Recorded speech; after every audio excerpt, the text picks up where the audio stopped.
Assalamualaikum warahmatullahi wabarakatuh. USM News kembali hadir menjumpai Anda. Beragam informasi menarik akan kami sajikan untuk Anda selama 30 menit ke depan. Bersama saya Yohana dan berikut USM News selengkapnya.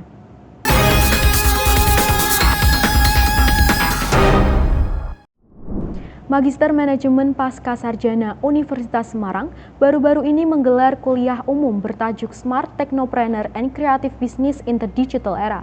Melalui tema itu diharapkan mahasiswa dapat menerapkan entrepreneurship berbasis teknologi dan berkontribusi bagi perekonomian bangsa.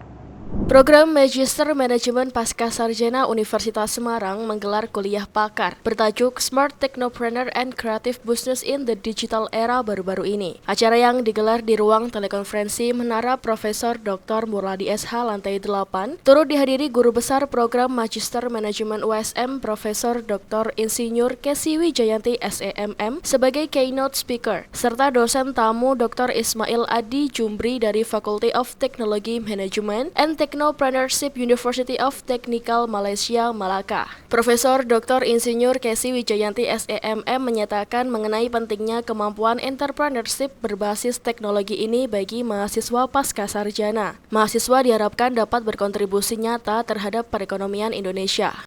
Ya, kami ingin mewujudkan lulusan magister manajemen itu bisa meng-create entrepreneurship ya, supaya juga bisa membawa Universitas Semarang ini lebih bersinar karena ada alumni nanti atau itu adalah mahasiswa Universitas Semarang yang bisa memberikan lapangan pekerjaan, juga bisa memberikan kontribusi pada kesejahteraannya dan meningkatkan ekonomi Indonesia. Oke, baik. Tantangan bisnis kreatif di era sekarang menjadi persaingan antara kompetitor perusahaan. Persaingan tersebut berdampak positif pada pengembangan inovasi unggul dari wirausaha muda yang sedang menjalankan usahanya. Menurut Dr. Isma, setiap tantangan dalam dunia bisnis harus dijadikan batu loncatan agar tidak menjadi halangan bagi wirausaha muda yang baru menjalankan usahanya. Apapun dalam perniagaan, apapun dalam bisnis itu kan, pastinya ada cabaran, pastinya ada mehnah dan tribulasi. Tetapi sebagai wirausaha, sebagai usahawan, kalau di Malaysia kita akan panggil usahawan kan, kamu kena lihat bahawa sebarang cabaran itu, apa saja cabaran, sebagai batu loncatan untuk kamu lebih baik lagi. Bukannya batu halangan menyebabkan kamu itu tidak kreatif ataupun terus mengalah. Sebab itu selalu saya katakan, biarlah lelah tapi usah kita mengalah. Rektor Universitas Semarang baru-baru ini menerima kunjungan kehormatan dari Kepala Otoritas Bandara Internasional Sudan. Kunjungan itu juga menjadi momentum peluang kerjasama antara USM dengan Sudan. Rektor Universitas Semarang Dr. Supari STMT menerima kunjungan kehormatan dari Kepala Otoritas Bandara Internasional Sudan, Mr. Siral Hatim Babikar Al-Tayeb. Dalam kunjungan itu, selain mendaftarkan Osman, anaknya, untuk menempuh studi di jurusan Teknik Sipil USM, juga dibahas mengenai peluang kerjasama antara USM dengan Sudan. Rektor USM menyampaikan kerjasama ini menjadi bukti bahwa USM dikenal luas hingga ke mancanegara. Rektor USM juga menambahkan sebuah kehormatan besar bagi Universitas Semarang karena Kepala Otoritas Bandara Internasional Sudan memilih USM untuk studi anak bungsunya. Hari ini Universitas Semarang alhamdulillah kedatangan tamu istimewa dari Sudan, beliau Mr. Siral Hatim bersama representasi dari KBRI Bapak Abdul Basit. Alhamdulillah hadir di Semarang, hadir di Universitas Semarang karena ingin memasukkan anaknya, yaitu Mas Usman, anak bungsu dari beliau, Mr. Siral Hatim, untuk studi mengambil jurusan teknik sipil di Universitas Semarang. Tentu saja saya sebagai rektor merasa bangga dan berterima kasih kepada Mr. Siral Hatim dan Usman yang sudah memilih USM untuk dijadikan tempat studi. Tentu menjadi kebanggaan kita semua bahwa USM itu terdengar bahkan sampai ke Sudan.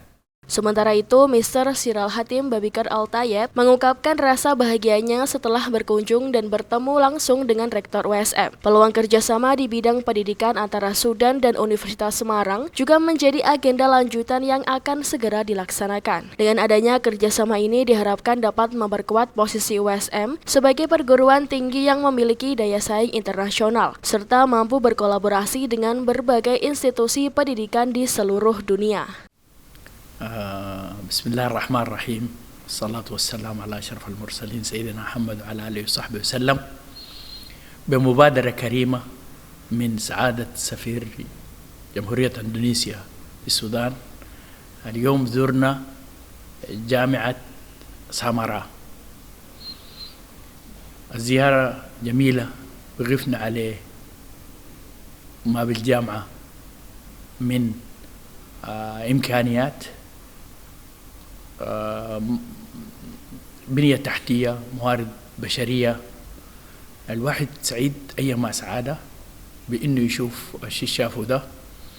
ومن خلال الأرقام التي ذكر لنا مدير الجامعة تعرفنا كثير عن الجامعة، تاريخها والأعداد اللي تخرجوا منها. وأنا سعيد أيما سعادة وبحضوري هنا، وواحد من أبنائي أنه يدرس في هذه الجامعة. ونتطلع للتعاون بين السودان وأندونيسيا في مجال العلم بالجامعات، خاصة جامعة سامراء مع جامعاتنا هناك وكلياتنا الموجودة هناك، سواء كانت الحكومية أو الخاصة. أنا شاكر لكم sama-sama. Terima kasih. Universitas Semarang terus menunjukkan kontribusinya bagi masyarakat. USM secara resmi melepas 38 mahasiswanya untuk mengikuti KKN tematik 3 tahun 2024.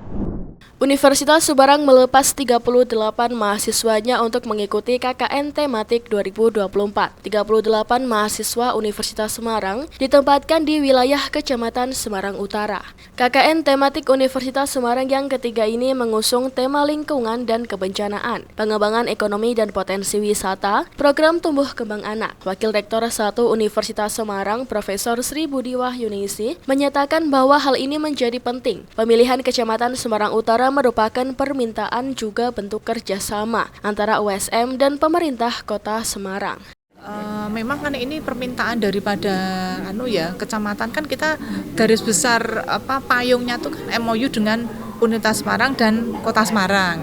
Nah, Kota Semarang kan sudah memberikan peta-peta mana wilayah-wilayah yang perlu ini ada solusi, ada permasalahan yang harus segera dipecahkan. Nah, dari situ LPPM ini yang mewakili Universitas Semarang memetakan, Semarang Utara ini menjadi tujuan di tahun ini begitu.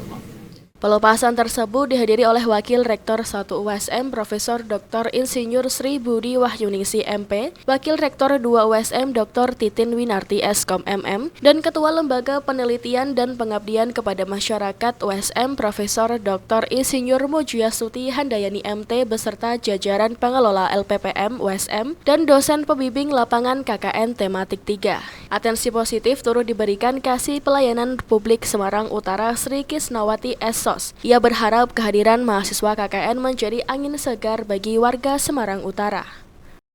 Semoga ini apa yang menjadi harapan kami juga dari kecamatan ini bermanfaat untuk di wilayah Kecamatan Semarang Utara berkaitan dengan KKN tematik ini. Semoga ini bermanfaat juga untuk warga sekitar dan anak-anak, dan mari kita bersama-sama membangun wilayah di Semarang Utara dengan teman-teman KKN tematik ini. Terima kasih. Calon Bupati Grobogan Bambang Pujianto memilih belusukan ke Pasar Purwodadi, Grobogan, Jawa Tengah.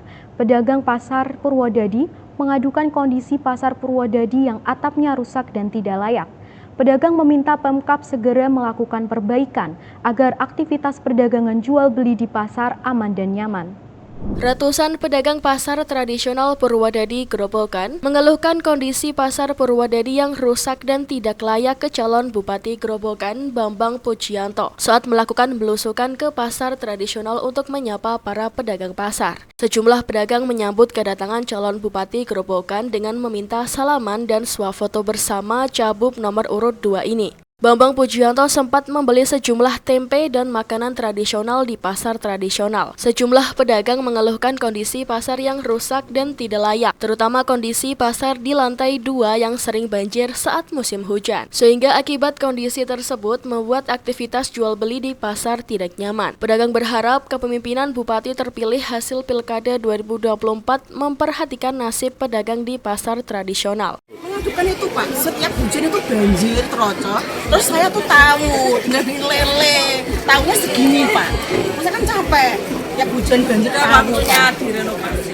Menurut calon Bupati Grobogan yang juga merupakan calon pertahanan ini, mengaku bila Pemkab sudah menganggarkan anggaran senilai 76 miliar untuk perbaikan pasar tradisional Purwodadi, sehingga nantinya dengan anggaran perbaikan tersebut akan membantu perbaikan kondisi pasar Purwodadi dan memberikan dampak meningkatnya aktivitas tata niaga jual beli di pasar Purwodadi. Hanya dilakukan renovasi. Mengenai kejelasan, memang sebetulnya sudah ada informasi bahwa ada kepastian anggaran sekitar 76 miliar nanti untuk melakukan renovasi seperti tadi yang ibu-ibu menyampaikan kalau hujan bocor banjir juga ini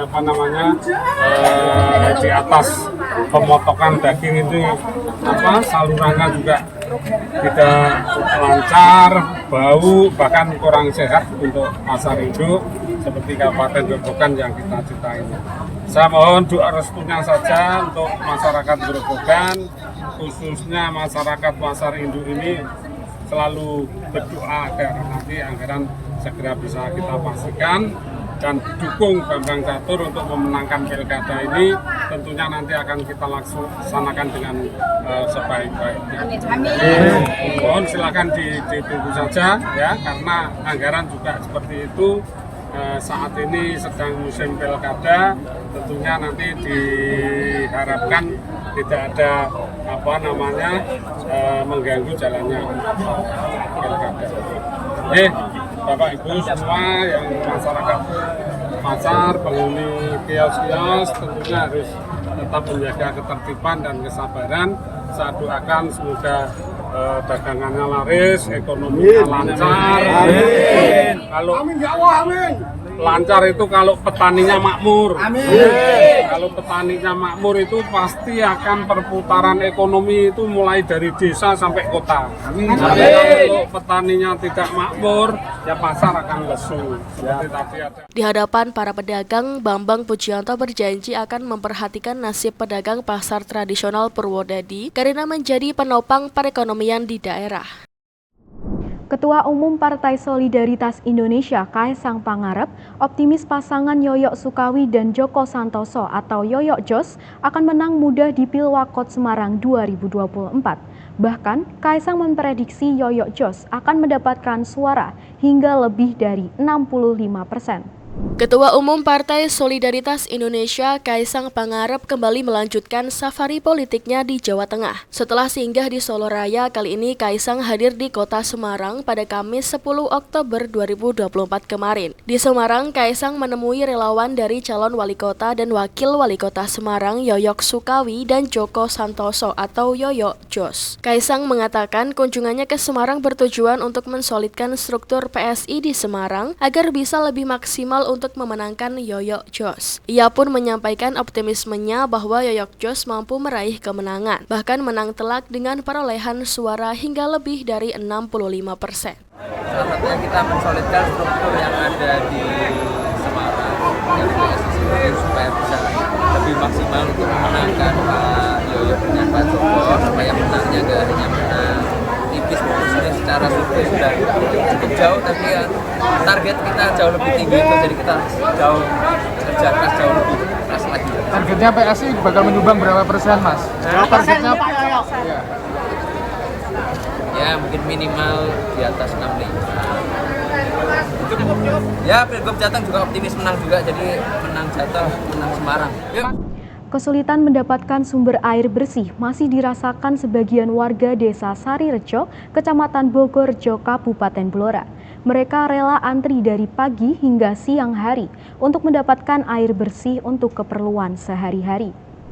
Meskipun sudah terjadi hujan di beberapa wilayah di Kabupaten Blora, namun belum semua warga bisa merasakannya. Seperti yang dirasakan warga Desa Sarirejo, Kecamatan Bogorjo, Kabupaten Blora, yang setiap hari dari jam 8 pagi hingga tengah hari antri mengambil air bersih. Dengan mengendarai sepeda motor sambil membawa jerigen 4 buah, mereka dengan sabar menunggu giliran untuk memenuhi jerigen bawaannya. Terdapat 3 RT di desa setempat yang sama sekali tidak teraliri sumber air bersih dan hanya mengandalkan bantuan air bersih dari pemerintah. Suwartini, warga RT 6 mengaku sejak bulan Agustus hingga bulan Oktober sama sekali belum pernah merasakan bantuan air bersih. Ia setiap hari usai menyiapkan keperluan sekolah anaknya langsung ikut antri di salah satu sumber sumur air bor Sibel. Di Desa Sarirejo sebenarnya sudah ada tempat penampungan air bersih dari Pamsimas, namun kondisinya sedang rusak belum dibenahi dari pemerintah desa setempat. Dalam satu hari, Suwartini harus bolak-balik mengambil air bersih sebanyak 7 kali perjalanan. Namun sekali jalan ia membawa 4 jerigen ukuran 20 liter air bersih. Untuk keperluan ternak sapi, nyuci, mandi, dan masak. Iya, ini kemaraunya panjang nih, sulit air. Sejak Agustus sampai Oktober.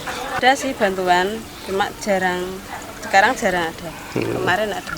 Semoga Pamsimasnya lancar dan ada bantuan lah dari sana. Antri air Pak, air bersih Pak. Sudah sejak awal Agustus sampai sekarang Pak. Sumbernya soalnya tidak ngatasi pagi tadi 7:30 Pak. Itu tergantung, kadang kan ya antri banyak, kadang antri sedikit. Sampai jam 10 biasanya Pak. Ada Pamsimas? Iya, PAM. Kalau ini ya juga dimasuk ke PAM, tapi untuk jalur ke sana itu sudah nggak mencukupi. Jadi sebelah sana ambil di sini Pak. Per ini ditarif apa enggak? Enggak Pak. Hal senada juga dirasakan oleh warga lainnya. Siti Nur Utami mengaku sejak bulan Agustus hingga sekarang warga masih kesulitan mendapatkan air bersih. Ia berharap ada perhatian dari pemerintah maupun pihak swasta untuk menyalurkan bantuan air bersih, serta pemerintah desa untuk segera membenahi tempat penampungan Pamsimas supaya air Pamsimas dapat dirasakan warga secara merata. Pemirsa, 13 negara bagian Amerika Serikat dan Washington DC menuntut TikTok atas tuduhan telah bahayakan anak-anak dan remaja. Gugatan ini terjadi di tengah ancaman larangan operasional TikTok di Amerika jika tidak dijual ke perusahaan Amerika Serikat pada Januari 2025. Informasi ini sekaligus menutup perjumpaan kita hari ini. Tetap saksikan USM News hanya di USM TV. Saya Yohana dan kru yang bertugas pamit undur diri. Terima kasih. Wassalamualaikum warahmatullahi wabarakatuh. TikTok hadapi sejumlah gugatan dari 13 negara bagian Amerika Serikat dan Washington DC sejak 8 Oktober lalu. TikTok dituntut karena dianggap berbahaya dan gagal melindungi generasi muda. TikTok juga dianggap secara sengaja mendesain software yang buat ketagihan anak-anak agar terus menonton video selama mungkin. It has promoted excessive and addictive and compulsive use by design of our children through its different features, from autoplay and infinite scroll to its likes to its beauty filter. Tuntutan serupa juga dilakukan di New York. TikTok dianggap bertanggung jawab atas tingginya angka depresi di kalangan anak-anak dan remaja. Because we wanted to protect children, it's as simple as that. Because nationwide, children and teens are struggling with significantly high rates of depression, anxiety, suicidal thoughts, suicidal ideation, and other mental health issues, largely because of social media. TikTok menyangkal tuduhan ini. Lewat unggahan tertulis, TikTok sebut tuntutan ini tidak akurat dan menyesatkan. TikTok mengaku secara proaktif menolak pengguna di bawah umur dan telah luncurkan fitur seperti pembatasan penggunaan mode keluarga dan mode privasi khusus untuk pengguna di bawah 16 tahun. Tuntutan ini berawal dari sebuah investigasi yang dilakukan oleh koalisi bipartisan Partai Demokrat juga Partai Republik sejak bulan Maret tahun 2022 lalu. Lantas yang kerap jadi pertanyaan adalah apakah kesehatan mental yang mempengaruhi generasi muda ini sepenuhnya adalah kesalahan TikTok atau sebuah fenomena media sosial secara umum? Studi Indiana University menyimpulkan media sosial secara umum berkontribusi terhadap stres pemuda di Amerika Serikat. Over half are saying they feel negative pressure to achieve and to always be exceptional, and over half are saying they feel negative pressure to look good or to have a certain appearance. Tuntutan ini terjadi di tengah upaya TikTok hadapi ancaman larangan operasional jika tidak menjual platformnya ke perusahaan AS paling lambat Januari mendatang. Bulan Mei 2024, sejumlah kreator konten luncurkan petisi menolak wacana larangan pemerintah AS ini karena dianggap berseberangan dengan amandemen pertama Konstitusi AS yang jamin kebebasan berpendapat. Amerika Serikat sendiri adalah pasar kedua terbesar TikTok setelah Indonesia dengan 120 juta pengguna. Dari New York, Randy Wicaksana dan tim VOA.